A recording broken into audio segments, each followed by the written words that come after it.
আগরতলা উষাবাজার এলাকার ভারতরত্ন সংঘের ক্লাবঘর ভেঙে গুড়িয়ে দিল প্রশাসন। বুধবার কাক ডাকা ভোর থেকে জেলাশাসকের উপস্থিতিতে শুরু হয় ক্লাবঘর ভাঙার কাজ।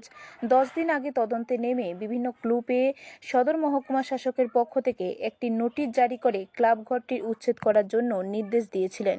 কিন্তু সংশ্লিষ্ট ক্লাবের কর্মকর্তারা বলেছিলেন তারা দ্বারস্থ হবেন মুখ্যমন্ত্রী। কিন্তু মুখ্যমন্ত্রী থেকে শুরু করে বহু জায়গায় তারা চেষ্টা করেও বিষয়টি নিয়ে জলঘোলা করতে পারেনি। আইনের পথে চলছে।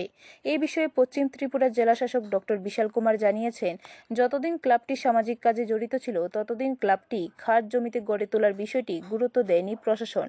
কিন্তু যেদিন থেকে ক্লাবটি বিভিন্ন বেআইনি কার্যকলাপে জড়িয়ে পড়েছিল সেদিন থেকে প্রশাসন নড়েচড়ে বসে। এখানে প্রায় সোয়াকানি জমি রয়েছে। এই জমিতে আগামী দিন একটি প্রাথমিক স্বাস্থ্যকেন্দ্র গড়ে তোলার অনুমোদন পাওয়া গেছে। এতে উপকৃত হবে আশেপাশের মানুষজন।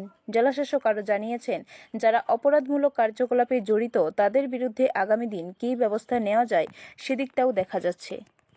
क्लब है भारत रत्न संघ, उनकी क्लब की जो बिल्डिंग थी वो खास ज़मीन पे थी, तो डिमार्केशन करके और ड्यू लॉ का प्रोसीजर फॉलो करके इसको आज हम लोग डेमोलिश कर रहे हैं, ताकि फ्यूचर में यहाँ पे गवर्नमेंट के कुछ अच्छे प्रोजेक्ट जैसे एक PHC का प्लान है वो किया जा सके।